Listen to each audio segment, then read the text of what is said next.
Hello बच्चों, हमें question given है ये कह रहा है स्टेटमेंट फर्स्ट में density of dry air containing N2O2 gas is greater than that of sample moist air containing N2O2 and H2O gas at same temperature and pressure।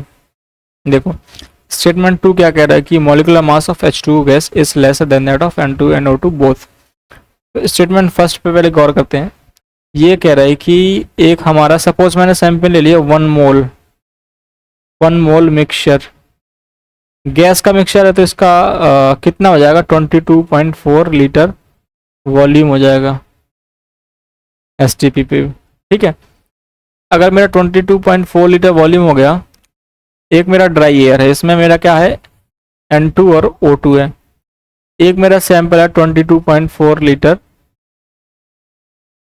क्या है N2 है, इसमें O2 है, इसमें H2O है। देखो डेंसिटी क्या होती है, मास वाई वॉल्यूम। तो वॉल्यूम तो दोनों का क्या है, सेम है। ठीक है, वॉल्यूम इनका क्या है, सेम है।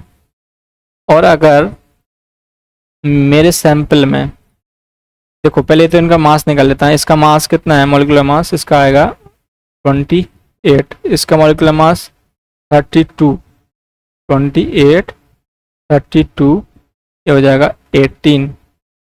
एक मेरी गैस इन दोनों से मिलकर बनी हुई है, ठीक है, सेम वॉल्यूम, तो मतलब इस गैस का मास क्या होने वाला है, ज़्यादा होने वाला है। सिंपली क्योंकि इसके कॉन्स्टिट्यूएंट का मास ज़्यादा है। ठीक है, जितना भी मिलके ये बनाएंगे वो ज़्यादा ही बनाएंगे 22.4 लीटर में इसका मास। क्यों, इसमें क्योंकि कुछ अमाउंट में हमारा 18 वाला सैंपल भी आएगा जिसका कि मास केवल 18 है। तो इनके कंपैरिजन में ये मास काफ़ी कम है, तो ये क्या करेंगे, इसके ओवरऑल वॉल्यूम मास को क्या करेगा, कम करेगा। वॉल्यूम देखो दोनों का सेम है, मास को कम करेगा मतलब डेंसिटी कम करेगा। Mass less imply that density less हो जाएगी, क्योंकि वॉल्यूम कांस्टेंट है, वॉल्यूम तो सेम है। ठीक है, वॉल्यूम चेंज नहीं हो रहा है। तो यहाँ पे क्या हो जाएगा कि ये वाला हमारा पहला वाला ड्राई एयर है वो ज़्यादा हैवी होगा। ठीक है, और ये वाला क्या होगा, लाइट होगा। तो डेंसिटी ड्राई एयर की क्या होगी, ज़्यादा होगी in comparison of moist air. ठीक है, तो स्टेटमेंट भी इसका सही है, पहला स्टेटमेंट सही है इसका, और इसका रीजनिंग भी सही है। ये सेम बात ही बोल रहा है, is lesser than that of N2 and O2 both.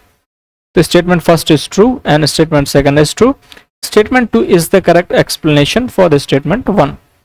तो हमारी ऑप्शन सही हो जाएगा, बाकी ऑप्शन हमारे क्या हो जाएंगे, इनकरेक्ट हो जाएंगे। तो I hope you understood the concept. Thank you.